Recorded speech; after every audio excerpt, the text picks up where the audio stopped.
Hi guys, for those who don't know, I'm Andreina Fernández. This video I'm presenting today is based on what I consider one of the most important topics we argued during the semester with our professor José Miguel Plata Ramírez. Since our goal as university students is not only learning but getting personal growth, reading about this issue represented an overwhelming change in my inner perspective about people and their lives.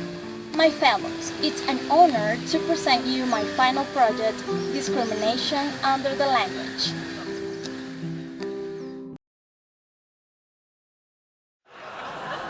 Good news! I made it onto the team for the new Defense Department laser-equipped surveillance satellite. Congratulations, Howard. Thanks. Listen, I have to get a security clearance, so you guys might be hearing from the FBI. Whoa. I don't want to speak to the FBI. Why not? I'm brown and I talk funny. They're just doing a background check on me. It doesn't matter. They'll find a reason to give me a one-way ticket back to Gandhiville. By the way, when I say that, it's not offensive. Don't be ridiculous, Raj. You're here legally. Nobody cares. Do you know how long it's been since I got through airport security without being given a colonoscopy? I think the next time I have to speak to a call center in India, I'm going to try using an American accent. Why? Because when I use my regular voice, I feel like I'm making fun of them. That's ridiculous. Not to mention, your American accent is terrible. Dude, my accent is brilliant. Hey, my Snow White American friends, let's put some cow meat on the barbecue and eat it until we're all obese. This is what you sound like. I think I'm talking in an American accent, but it really sounds like I'm wearing a set of giant dentures. Sheldon, do I really sound like that? Tell him he sounds like that. Good Lord, what have I done? Good Lord, what have I done? Terrible.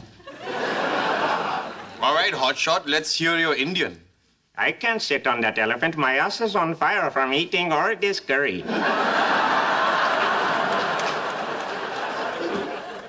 Okay, yeah, that's pretty good. I know that I have an accent, but people understand me just fine. I thought you said hair rings. I didn't say herrings, I said herrings. Oh, what about Mirabel's daughter's quinceañera? I honestly didn't get any of that. I called your secretary and told her to order you a box of baby cheeses.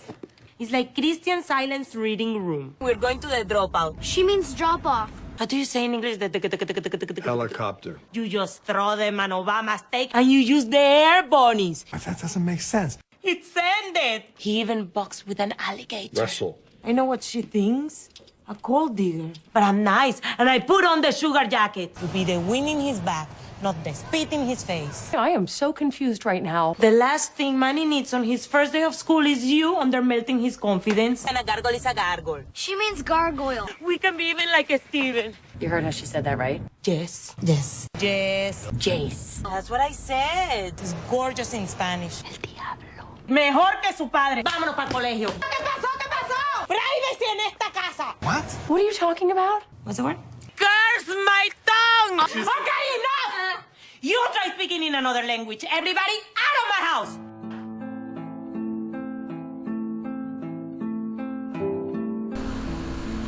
Isn't it evident how producers who sustain these funny TV shows for aiming a goal, they convey discrimination under the language?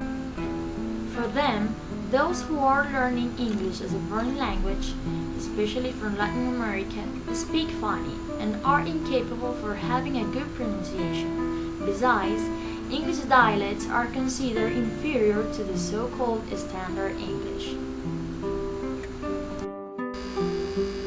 This program's main goal is entertaining you by making you laugh. You might think I'm overreacting, but isn't it true that I told you to have fun watching the videos and you just did it? Don't worry, I did it too. This is an unconscious process we've been through thanks to our culture. So, in the case of Venezuela, we could find different kind of discrimination. For example, there are people that think that Los Andinos are stupid because they speak slow and low. On the other hand, that los maracuchos are noisy and rude, and that's why both receive a lot of prejudices. In former times, from the beginning of humankind, people's need of communication produced the fact of speeches coming first than the rules. Even nowadays, we still use this very primitive process. We acquire a language before knowing whether we are breaking or following the rules. This is why Saussure defines linguistics as a sign not prescribing but describing a language. From the linguistic point of view, W. Wolfram says that the term dialect is used to denote patterns in the way people use the language.